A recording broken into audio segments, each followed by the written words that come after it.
One of the most common uses for tables on the web today is to align graphical elements on the page. There are many reasons that you might want to break apart a graphic and put it back together. The most common being that parts of the graphic are animated and parts of it are not, and you find that rendering those parts that are not as separately or maybe even in a different format makes the graphic smaller or otherwise helps your layout. So open your examples folder and let's take a look at how this is done correctly and how it is done badly.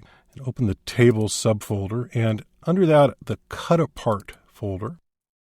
And first, let's load up this cutapartgood.html in Internet Explorer. And you can see this is an example again from our Creative HTML design book. And it's got some little animations in the corner, and the rest of it is actually JPEGs, where these are animated GIFs. And let's look at the bad version and see what's wrong with that. You'll notice that there's spaces between the graphics here, and in older browsers there's even more spaces. There's spaces between them horizontally. On the other hand, the other browser that I have loaded on this system, which is the latest Mozilla, doesn't break them apart. And in my opinion, that's an even more dangerous thing to do, because XHTML that creates this is actually a little bit broken. Now, it does validate, and I've run this through the validator, and it does validate.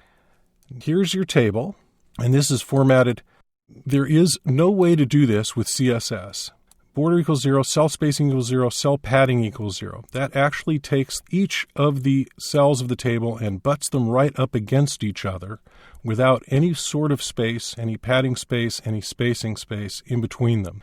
I have not found a way to do this with CSS. If somebody knows a way to do that with CSS, I would appreciate them letting me know, because I have not been able to find it. Now, each of these table cells, which are with the TD, each of those table cells has a graphic in it with the image tag, and it has the required alt attribute even though it's blank.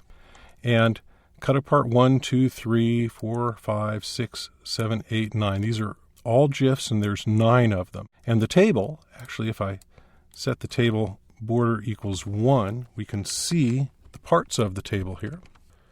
There they are. And you'll see there's a little bit of space at the bottom of each of these table cells. The reason for that space at the bottom is that there's actually a space after the graphic. Remember, one of the first things we learned about XHTML, and this is true of HTML as well, is that all spaces, including new lines and tabs, all adjacent spaces are folded into one space. So this is just as if there was one space like that just before the end of the TD. Now, in the good version of this, the version that works correctly, you'll notice that the table cells are rendered like this, TD, and then immediately with no white space at all is the image. And again, with no white space at all is the end of the cell. And they're all rendered just like that. So the image is actually physically in the source code jammed right up against the TD open and close tags. And that is what renders the table like that, so that there are no spaces there. And again, if we go ahead and put in the 1 for the table border so you can actually see the borders of the cells, you see that there's absolutely no spaces at the begins or the ends of any of these graphics. They're all just right up against the borders of the table cells. So that's really the only stuff to worry about. If you're using a table to assemble the pieces of a single graphic, you want to make sure that you use border equals 0, cell spacing equals 0, and cell padding equals 0 in your table tag. Now, this will not work in the strict DTD. You can only use this in the transitional DTD. In the strict DTD, I don't think you can do this because I have not found a way. Now, that doesn't mean it's not there, but it does mean it's hard to find because I really looked. I have not found a way in CSS to get all the spacing between the cells of the table to entirely go away. Now, it's interesting to me that even the broken one works in Mozilla because it's obviously correcting for the fact that space is there. It's gone in and it's noticed somehow programmatically that all that exists inside these cells is graphical and that this was what was intended, because there is, in that bad version, there is technically space.